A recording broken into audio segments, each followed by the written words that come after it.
Cafe Anyway.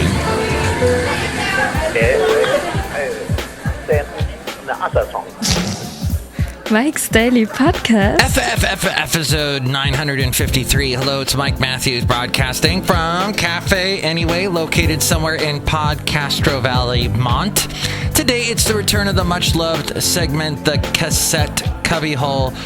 We're going to hear an old interview I did with one of the best and original singer-songwriters in country music from the 90s, a guy named Radney Foster. Mike's Daily Podcast. He also hosted the CMT Country Crossroads TV show. Am I an imposter? Mike's Daily Podcast. Because I don't know. Maybe I'm not. Well, I have to say I love this time of year. Even though my birthday is drawing near, I like to see all the pumpkins everywhere and people making their front porches into haunted houses. So weird. And the glut of new shows and new episodes I have no time to watch. Mike's Daily Podcast. And rediscovering my sweaters because the mornings get so cold. I stop Mike's in my tracks. Daily Then the heat kicks in. Podcast. And I'm hot. Yeah! Yeah, that's generally how things work. I'm learning things. Oh, and also, it's time to bring you my really important... Wait, what do we call this segment? Mike's absolutely useless review. That's right. It's my review of the TV show Doctor Who, the latest season.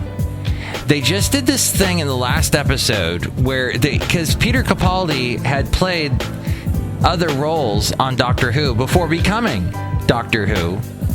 And in the last episode, they explained how he became why they justified that. Which they really have never done that before, because there have been past doctors. Colin Baker had been a cast member on one of the shows before he became Doctor Who. They never explained why, so now they've gone back and... Which is sort of the thing. So Stephen Moffat does Doctor Who now. Before him was Russell T Davies. Russell did the same sort of thing when he explained how the actress that, I forgot her name, on Torchwood, the Asian crew member of Torchwood, she was also in an episode of Doctor Who back when Christopher Eccleston was the Doctor, and they explained that. They actually went back and explained why she could be in both things at the same time. I'm getting a little perturbed with podcasters that suck. All right, I'm not the best, definitely, but I was listening to this podcast called Phone Boy Speaks, and I liked it because it was informative. The guy that does it is totally smart with the world of technology. I like to hear about technology. I'm sort of a doofus when it comes to it, but I'm fascinated by it because I love podcasting and I love a lot of the things that the internet world is creating, like apps that allow you to listen to podcasts and listen to the show wherever you go. But this guy, he does this thing where he podcasts every day. But when he does, he'll do a short little podcast. What gets me though is he doesn't get to the point. He gets to the point early on, and then he fills the rest of it. For some reason, he thinks he has to talk at a really fast clip. Like he has to talk, hi, it's welcome to Phone Boy. Phone Boy Speaks. Okay, this is exactly how he sounds. Okay, and this is right. So he says right a lot, and he says a lot of, and all these like filler words, like, and yeah, and filler, and That just made me explode. So I would tell you to listen to the show, but you might get frustrated like I do. And there are a lot of podcasters, ladies and gentlemen of the podcasting world, be aware of your filler words. Anyway, as I use my big filler word, because it's cafe anyway. And look who just walked in. Hello, Mike Matthews. It's Chely Shoehart, the gift shop supervisor. Oh my god, it's like so wonderful because it's Friday and the leaves are falling. And October is the greatest month in the world. I agree. I love October.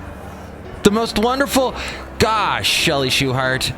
We're so of the same mind. It's weird how that is. I know, it's kind of strange and creepy. That's true. Oh, look who else just walked in. Oh, Mike, this is Floyd the Floorman. And this is John Deere, the engineer, Mike. I just heard the new Adele. Adele is back. Yes. Thank goodness.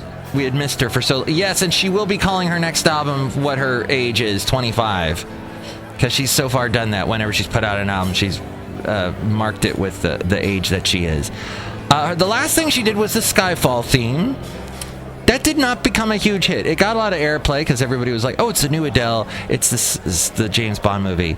But I think it was a little too James bondagey for the radio listening public and the programmers who like to fill up the radio content airwaves with nothing but Taylor Swift. So the new song it definitely has her style, has her singing style. I would play it for you right now, but you're going to hear it everywhere you go for the next 3 years. Actually longer, 5 years. It's just going to be played. Every song she comes out with gets played over and over again. Fire to the Rain, Gonna Find Someone Like You, etc. But yeah, it sounds good. I don't mind that this song is some song I'm going to hear over and over again. I hope it at some point pushes Say Something I'm Giving Up on You off the radio. Well, I know there are like not a huge amount of stations that play that still, but... Or maybe they are. I don't know, I'm using a lot of fillers right now. Mike, fillers are good! Pink slime! Ooh, that's a McDonald's filler. Let's not go there. But let's go here and tell you that you can go to our website, mikesdailypodcast.com, and find out where to listen to us in all kinds of places. We're on iTunes, Stitcher, Spreaker. What's this one I haven't said in a long time? Did I say I haven't said Mixcloud, have I? Podomatic, Player FM, Ameristream Live, TuneIn. That's one. There's a TuneIn app that allows you to listen to a bunch of radio stations. But it also gives you a bunch of podcasts. It's not like iHeartRadio where it's mostly Clear Channel stations. This is like a huge swath of stations from all around the globe. And then we're on SoundCloud, YouTube, and iTunes. If you like this show, please make sure to comment and rate this show and rank it in iTunes, and then more people find out about us and we don't languish in obscurity as much. And this weekend I will be on Country Crossroads Radio. Not Country Crossroads, CMT's Country Crossroads, which Radney Foster hosted for a while. And he would interview the country and rock stars that would be paired together for that TV show. I am actually going to be... It's Country Crossroads Radio, which plays a lot of old country, some of the new stuff, a little bit of bro country, and a lot of Americana stuff. So it's a very fun station to listen to, and I'm going to be on there this weekend, 11 a.m. to 4 p.m. Pacific time. There's also where we are on Facebook, Twitter, Instagram, Yelp, Tumblr, all those links at mikesdailypodcast.com, as well as if you want to help us out on, if you're going to buy anything on Amazon, go through that link before you buy anything, and that helps us out. If you want to become an inglorious Mike's Daily Podcaster and have all the characters here from Cafe Anyway send you a special greeting, go there to mikesdailypodcast.com. And there's also the blog, the Daily Podcast Picture, and all my past interviews are there. And now we go back in time to August of 2002 is what it was. We were just coming upon the 1-year anniversary of September 11th. It had only been 1 year since that had happened. And a lot of country stars were cashing in on the whole patriotism bug that was going on. Everybody was so patriotic. Toby Keith had the song courtesy of the Red, White, and Blue. The Dixie Chicks were still around. We actually mentioned the Dixie Chicks then. This is before the big Natalie Maines faux pas, saying on foreign soil that she thought the president was an idiot in the time of war, even though you hear all kinds of Obama bashing everywhere you go, especially on the AM radio dial nowadays. But back then, I guess it was you weren't supposed to criticize the president because we were at war. So The Dixie Chicks were still around. They were just about to release their album Home, which would be their last really big album. And we talk about that. Radney Foster contributed a song that was on that album. Radney Foster, a singer-songwriter who was with a band called Foster and Lloyd. At one point in our interview, he actually plays a bunch of songs that were popular on country radio that still get played on country radio. I'll probably play some on Country Crossroads Radio this weekend. He also is, he did also kind of cash in on the whole patriotism thing. He had a song called Everyday Angels. But he talks about, he took it from a different angle, different side. He wanted to acknowledge, everybody was writing about September 11th at that time, as well as Bruce Springsteen had an album. The Rising had a lot to do with that. So come back with me, back in time, to a little over 13 years ago, to when, seems like a lifetime ago. And Radney Foster, the Cassette Cubbyhole, another interview that I saved on cassette, so I hope you enjoy the fantastic audio quality. Mike's Cassette Cubbyhole. Radney Foster. Radney Foster. Hello, Radney. Hey, man. How are you? We just got on the MAP bus and drove out to the Chely Santa Fe Cafe, and here we are now. And it's an absolute pleasure to meet you. As I told you, I met your partner in crime from the early days, Bill Lloyd. He came by a couple years back, and I always thought it would be so neat to meet Radney Foster, and now you're here, and it's cool. It's cool. Thanks very much. And you've got a new CD. It's called Another Way to Go. It comes out September 10th. September 10th. And it's on Dual Tone. Yeah. Which recently had huge success with Riding with Private Malone with David Ball. With David Ball. That's a pretty cool deal. I actually, I own the record and lease it to him. I started my own little record company in my own basement about the same time they were starting theirs, and so we joined forces. And we're called Pure Spunk, and they're called Dual Tone, and it works out pretty well. You're called what Spunk? Pure Spunk. Pure Spunk. Yeah. It's the name of our label. How did you get inspired to be Pure Spunk? I have a little boy who was at the time a year old, and we used to call him Spunky. Is he in any of your videos? No, he's not. But my oldest boy actually just got through filming the new video with me for the new single off of the album, Everyday Angel.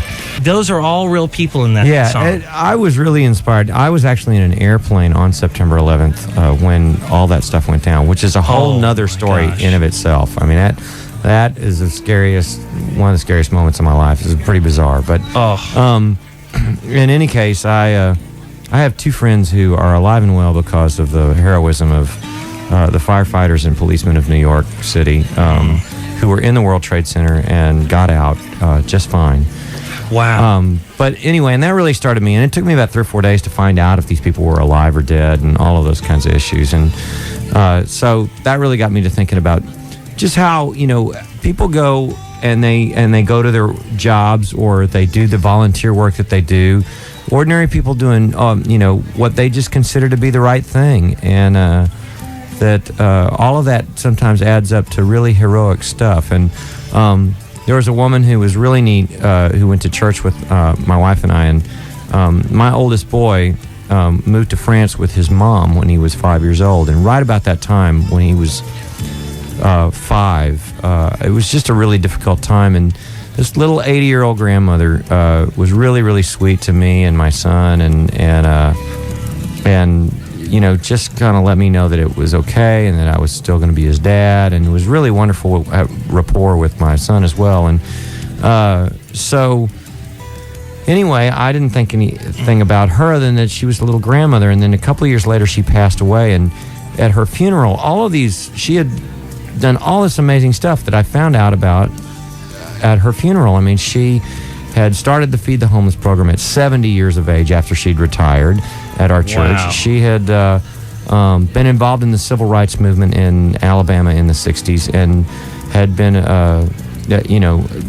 done tremendous things like that. She had taught school at Tuskegee Institute, and the guys who were in the Commodores didn't have enough money for instruments, but they started playing at her piano in her front parlor, and she would let them set up and rehearse in her living room. And then once they got instruments, they brought all their instruments into her house and rehearsed in her living room. Oh, my God. And they never forgot her. A couple of guys were at the funeral, and they told how they would send a limo for her, and she'd show up, when she would, after she'd retired, she moved to Nashville, and when they would come play Nashville, they'd send a limo, and she'd be in her little church dress, with the big hat and the purse, and sitting down in the front row, and they'd be, banging away at Brick House or something, and so pretty neat lady. I mean, really pretty wonderful. And so I remembered her, and I thought, well, you know what? I'm going to write the first verse about her. She was really an everyday angel to me and my family. And the second verse is about an incident when I was a kid. My dad was a lawyer in a small town in West Texas, and he represented this woman in this horribly sticky divorce. It was just a big mess and really awful. And she had no place to turn. I mean, she literally had no place to live. And so she came and she lived with us for about 6 or 8 months. And at the time, I was a 12, 13-year-old kid. I didn't think anything about it. But now, I've got 3 kids of my own, and I go, oh, my gosh, this was a huge sacrifice on my parents' part to open up your home to someone so needy and to try to maintain a family life and that kind of thing at the same time. And so I thought, well, that's a good second verse right there. And the third verse is about a guy named Dave Fontana who lived down the street from a really dear friend of mine who lives in Brooklyn. And September the 11th he was a firefighter, and September the 11th was his anniversary, and he had worked a double shift the night before so that he could get off and spend his anniversary with his wife and his boy. And he, the alarms went off, and he got the call right at the shift change, and he got on the truck and went to Ground Zero and never came back. Wow. And, I thought, he and a lot of other guys are really the reason that my friends are still alive. Right. So I owe the guy a lot. And I figured the least I could do is write a song about it. Oh, Another Way to Go is what the album is called. Yeah, and it comes out September the 11th. But if you go to radneyfoster.com and you pre-order it from us, you can go down September 11th, go down and buy it in a store and that kind of thing. That's cool too. But if you want to, you can pre-order it from us. And if you do, I autograph them. They come autographed. Yeah. That's wonderful. I sit at home for about a week before they all get shipped out, and just every time I'm watching television or the news or anything, I autograph CDs all day. You seriously sit there and pick the old Sharpie and... Oh yeah, man! I get a little assembly line with my wife and kids, and they all open them up, and I'm signing booklets and sticking them back in the thing, All right. First off, I want to say, how come every time you say your name, it comes out sounding Randy? And when I say it, I say Radney. Because it is Radney. Radney, R-A-D-N-E-Y. Okay, Radney, yeah. Can you play us some of the songs that you had? You bet, man. Okay. Just call me lonesome, heartbroken and some, 'cause I ain't got no one since you've been gone. You call me baby, now I've got a new name. I don't need my old one, call me lonesome from now on. And then there's, let's see. He wrote that, everybody. He sang it. Woohoo. Also I wrote for Colin Ray. This one is like, anyone else would have been long gone, packed it up and headed back home, and not a soul would blame you after what I put you through. Yeah, anyone else would have gone insane, call the game on account of rain. Anyone else, anyone but you. And then Foster and Lloyd was Foster and Lloyd. Can't you tell by the spell that I'm under? This fella's wondering if I'll ever get next to you. Is there a chance of getting through? Well, you never seem to notice me no matter what I do, when everybody in town knows I'm crazy over you. And then, let's see, Holly Dunn, if you want to go way back. It's like a mini concert. I'm getting a Radney Foster concert here on KHAY, the KH Santa Fe Cafe. This was her first number one hit. Oh, this is an awesome song. That dancing moon is on the water. Do you feel inclined romantically? If you do, I think you ought to love someone like me. And then, let's see. That's such a cool melody. The biggest one that most people know. Oh, no. Oh, yes. No. Can I Be Married, Chapin Carpenter? Oh, sure, man. Nobody wins, we both lose. Hearts get broken and love gets bruised. We light that same old fuse again and again. Nobody wins, slamming doors. We both lost this fight before, and I won't play that game no more, 'cause nobody wins. Nobody wins.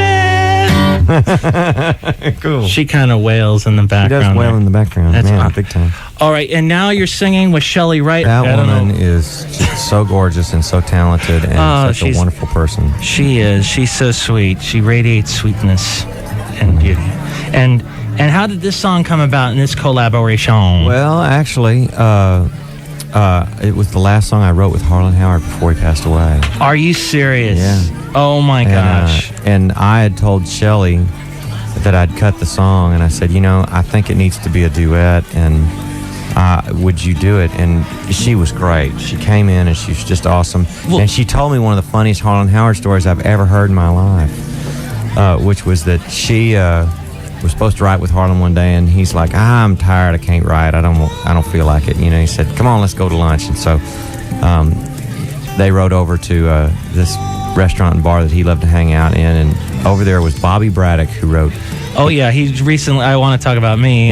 all kinds of. He produced the Austin, Blake Shelton. Blake Shelton, Austin. His He latest- also wrote He Stopped Loving Her Today for George Jones.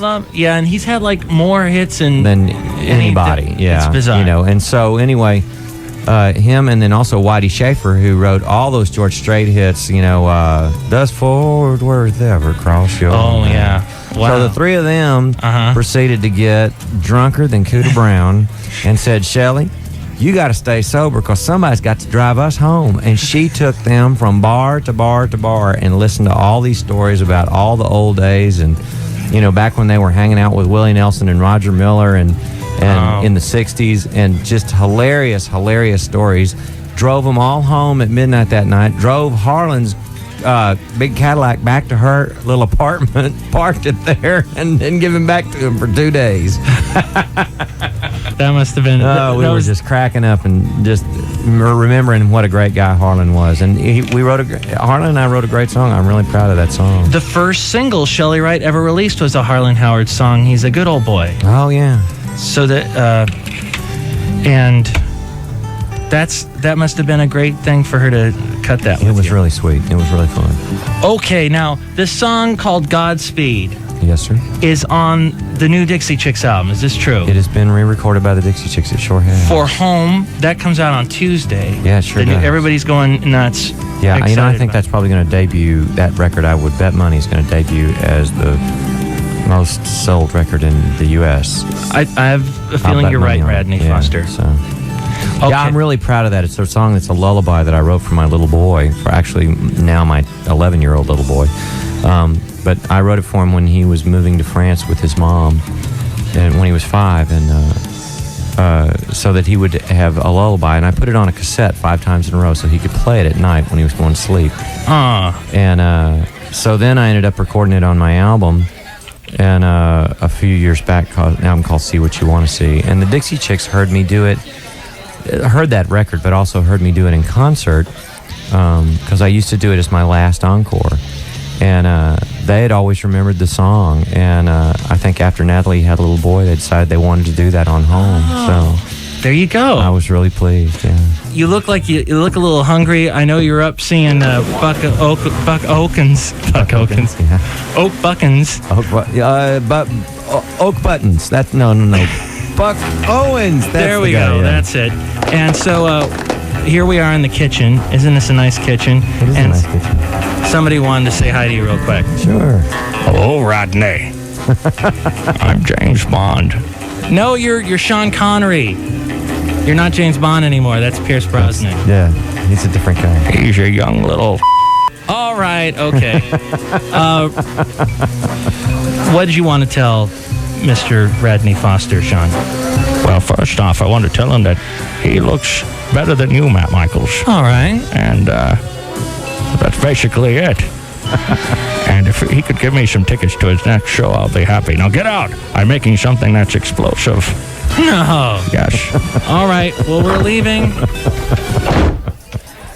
All right. And the last song we're playing is called What Are We Doing Here Tonight? What inspired that? That's a question I ask myself. I was going to say, do you ever ask yourself that? You know? And you always have the neatest glasses, Oh, Radney. thank you very much. You know, it's just, I have to wear them, so I might as well wear some cool ones because there's no seeing without them, you know.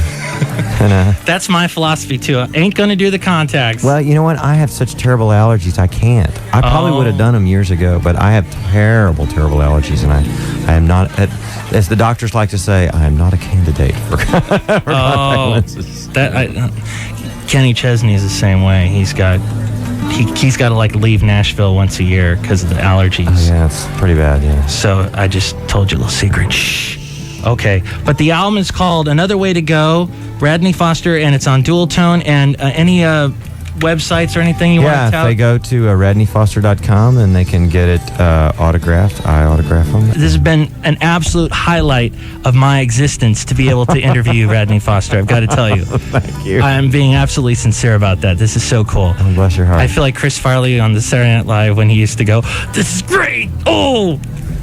And he'd be talking to Paul McCartney and stuff. There you go. You're my Paul McCartney, Radney Bless Foster. your heart, man.